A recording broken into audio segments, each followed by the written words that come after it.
The first rule of success is to have a vision.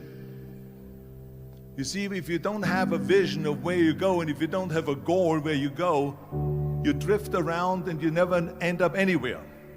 It's like you can have the best ship in the world, you can have the best airplane in the world. If the pilot or the captain doesn't know where to go, it would just drift around. It would not end up anywhere, or most likely in the wrong place. So I was very fortunate that I stumbled onto my vision. I mean, as you know, I was born in 1947 in Austria after the Second World War. And I didn't really like Austria when I grew up. I couldn't wait to get out of there. I couldn't see myself becoming a farmer or a worker in a factory or anything like that, even though my parents wanted me to stay there and have a normal life. My father wanted me to become a police officer like he was. My mother wanted me just to stay there and marry a girl with the name of Heidi, hopefully, and have a bunch of kids and run around like the Van Trapp family in The Sound of Music. But that was their vision, not mine. My vision was totally different. I felt that I was born for something special, for something unique, for something big. Do you know how great it felt that I knew where I was going? Imagine the majority of people don't know where they're going. When you have a goal, when you have a vision, everything becomes easy. Because remember that in America, for instance, when you study, you will see the percentage of people that like their jobs. 74% hate their job in America. Now, there is not much different when you come to Europe. The majority of people don't like what they're doing because they're really not doing it because they didn't have a goal and they followed this goal. They just aimlessly drift around, and then all of a sudden there's a job opening, so they get that job because you have to work. But then when you work, it's a chore. It's work. It's not fun. So if you think about, only a quarter of the people really enjoy what they're doing in life. That is unbelievable if you think about it. So I felt so blessed that I knew what I was doing. It's like a medical student that studies and knows he wants to become a doctor. You know where to go. So I knew where to go. So people always ask me, when they saw me in the gym in the pumping iron days, they say, why is it that you're working out so hard? 5 hours a day, 6 hours a day, and you have always a smile on your face. The others are working out just as hard as you do, and they look sour in the face. Why is that? And I told people all the time, I said, because to me, I'm shooting for a goal. In front of me is the Mr. Universe title. So every rep that I do gets me closer to accomplishing that goal, to make this goal, this vision, turn into reality. Every single set that I do, every repetition, every weight that I lift will get me a step closer to turn this goal into reality. So I couldn't wait to do another 500-pound squat.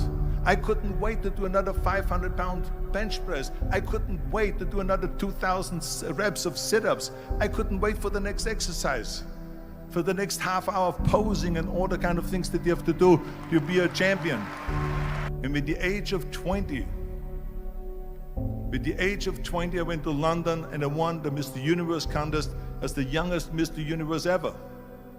And it was because I had a goal.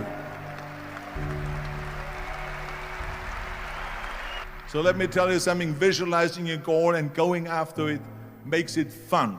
You got to have a purpose no matter what you do in life. You got to have a purpose. So that's rule number one, have a vision. Rule number two is, don't listen to the naysayers. Don't listen to the naysayers.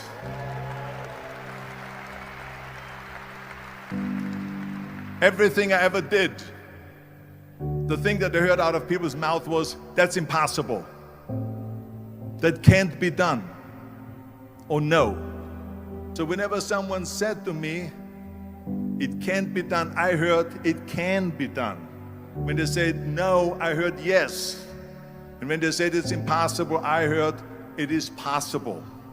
I'm a strong believer of what Nelson Mandela said, that everything is always impossible until someone does it.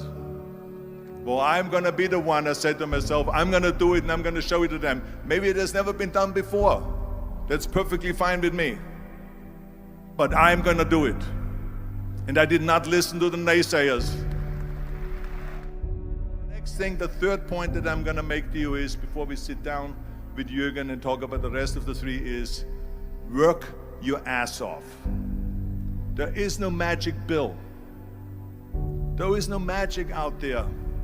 You cannot get around. You have to work and work and work. And it drives me crazy when people say they don't have enough time to go to the gym for 45 minutes a day and work out, or to do something for 45 minutes to an hour a day to improve, if it is physically improve or if it is mentally to improve. Imagine you read 1 hour a day about history. How much you will learn after 365 hours in 1 year. Think about if you study about the history of musicians, of composers, how much you would know. Imagine if you would work on a business, on some business that you want to develop every day for an hour. Imagine how further along you will go and get. So it drives me nuts because when people say we don't have the time, we have 24 hours a day. We sleep 6 hours a day, so that gives you still 18 hours. And there's someone shaking their head out here in front. They say probably, I don't sleep 6 hours, I sleep 8 hours, right? Or just sleep faster.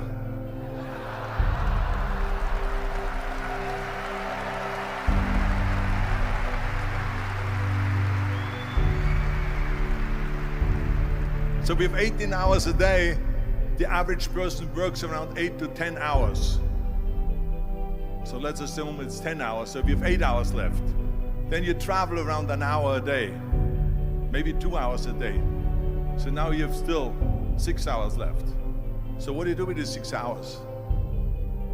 What do you do with these 6 hours? Then we eat a little bit, then we schmooze a little bit, talk a little bit to people and all that stuff. But you can see how much time there is available if you organize your day. So you got to work hard. I mean, let me tell you something. When I went to America, I went to college. I went and worked out 5 hours a day. And I was working on construction. Because in those days in bodybuilding, there was no money. I didn't have the money for food supplements or anything. So I had to go to work. So I worked on construction. I went to college. I worked out in the gym, and at night from 8 o'clock at night to 12 midnight, I went to acting class 4 times a week. So I did all of that. There was not one single minute that I wasted. I became very friendly with Muhammad Ali in the 70s. And Muhammad Ali worked his butt off. And I saw it firsthand. And I remember that there was a sports writer that was there in the gym when he was working out and he was doing sit-ups. And they asked him, how many sit-ups do you do? And he said, I don't start counting until it hurts. Now think about that. He doesn't start counting his sit-ups until he feels pain. That's when he starts counting.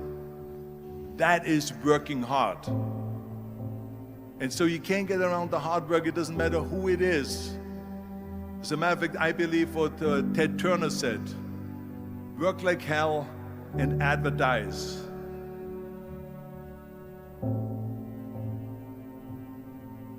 You get it?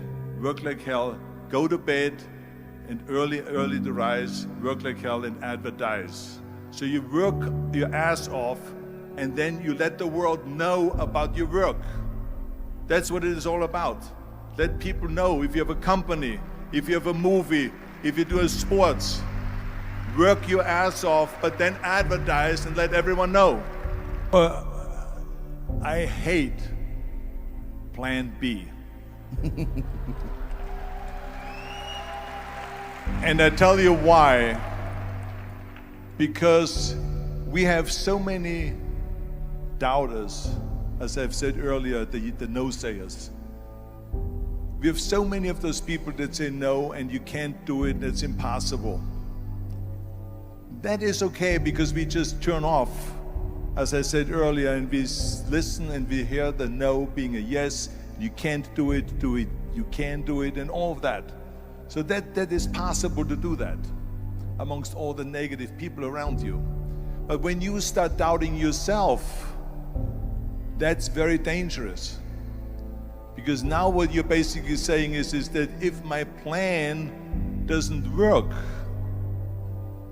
I have a fallback plan, I have a plan B. And that means that you start thinking about plan B, and every thought that you put into plan B, you're taking away now that thought and that energy from plan A.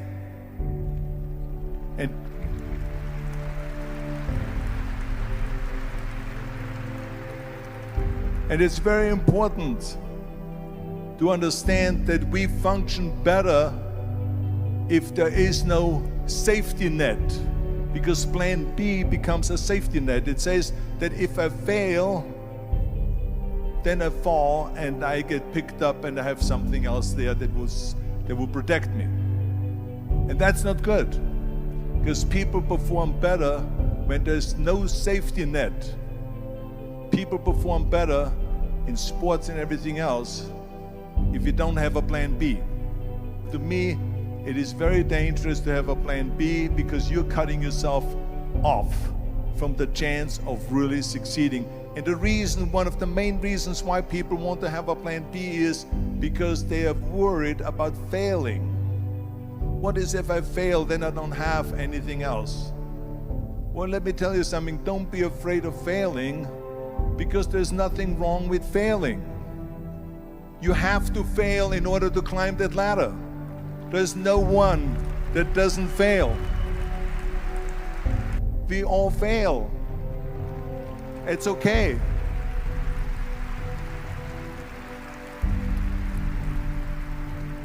What is not okay is that when you fail, you stay down. Whoever stays down is a loser. And winners will fail and get up, fail and get up, fail and get up. You always get up. That is a winner. That is a winner. Hey, we all lose. We all have losses. This is okay. And this is why I say don't be worried about losing, because when you're afraid of losing, then you get frozen. You get stiff. You're not relaxed. You got to be, in order to perform well in anything, if it's in boxing or if it is on your job or with your thinking, is only happening when you relax. So relax. It's okay to fail. Let's just go all out and give it everything that you got. That's what it is all about. So don't be afraid to fail. This is one of my 6 rules to success. You can only feel complete as a person if you think about what can you do for your fellow member around you that maybe needs help. I felt like that. Everyone has a different motivation why you get into that.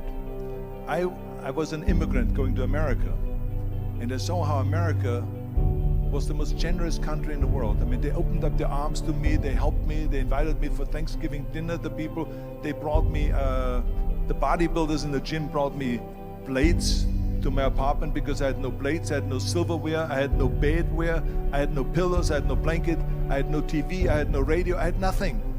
They brought it to my apartment. They helped me. And I saw that firsthand, this generosity in America. And I said to myself, as an immigrant that is being embraced with open arms, that I need to go and make sure that I give something back.